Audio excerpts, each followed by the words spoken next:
Brought to you by NBC bearing, भारताची पहिली bearing उत्पादक। आपल्या सोबत आहेत समता परिषदेचे महासचिव ईश्वर बाळबुदेजी।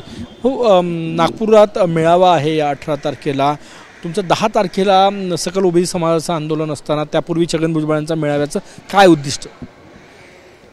10 तारखेला तो सकल ओबीसी महामोर्चा सकल ओबीसींचा, पण ही समता परिषदेची भूमिका आणि समता परिषद सातत्यानं भुजबळ साहेब सरकारमध्ये असो विरोधात असो ओबीसीसाठी लढणारे नेते आहेत आणि ही लढाई अजून म्हणजे मजबूत करण्यासाठी भुजबळ साहेबांनी महात्मा फुले सांस्कृतिक सभागृहात गुरुवारी सायंकाळी 4 वाजता पूर्व विदर्भातील ओबीसी संघटकांची समता परिषदेची प्रमुख पदाधिकाऱ्यांची ते बैठक आयोजित केली आहे। त्या बैठकीला भुजबळ साहेब तिथे येणार आहेत।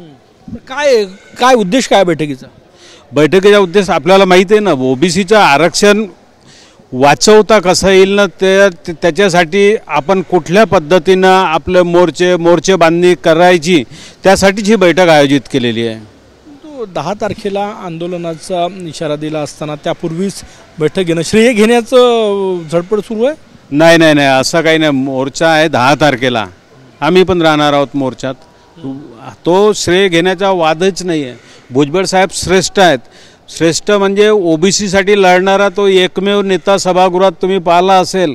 सभागृहात कोण लढतो ओबीसीसाठी? या मेळाव्यात विजय वडेट्टीवार साहेबांना बोलवणार आहे का नेते वरिष्ठ? नाही, हा मेळावा नाही आहे, या बैठकीमध्ये हे बैठक आहे आणि बैठकीनंतर मग 2 दिवस मुक्काम आहे भुजबळ साहेबांचा। त्या दिवशी 2 दिवस ते नागपूरला आहेत। मग 2 दिवसात काय घडामोडी होते मला तरी असं वाटतं का कुठं ना कुठं विजय वडेट्टीवार यांच्यासह ही समता परिषदेची बैठक आहे।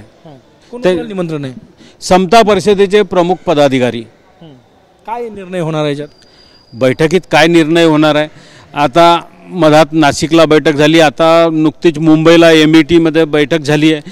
पण हा जो लढा तीव्र करण्यासाठी आणि या ओबीसी व्हिजेंटी घटकाचं आरक्षण वाचविण्यासाठी ज्या पद्धतीनं लढता येईल त्या पद्धतीनं लढण्याचा निर्धार केलेला आहे। तुम्ही सरकारमध्ये आहे, तुमचे मंत्री राजीनामा देऊन लढू शकतात ना।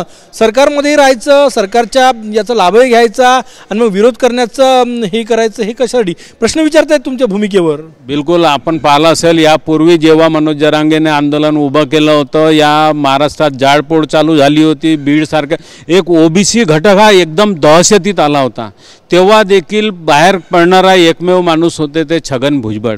आणि तेव्हा जेव्हा अंबडला पहिला मोर्चा झाला तर राजीनामा देऊनच बाहेर पडले होते।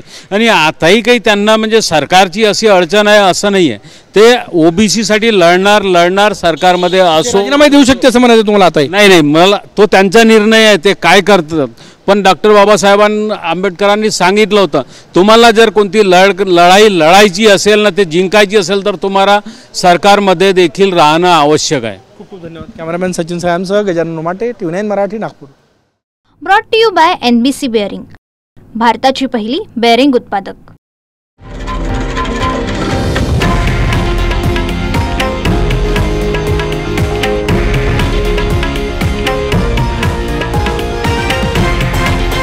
हे आहे देशातील नंबर 1 न्यूज नेटवर्क आणि आपण पाहत आहात TV9 मराठी, एकमेव।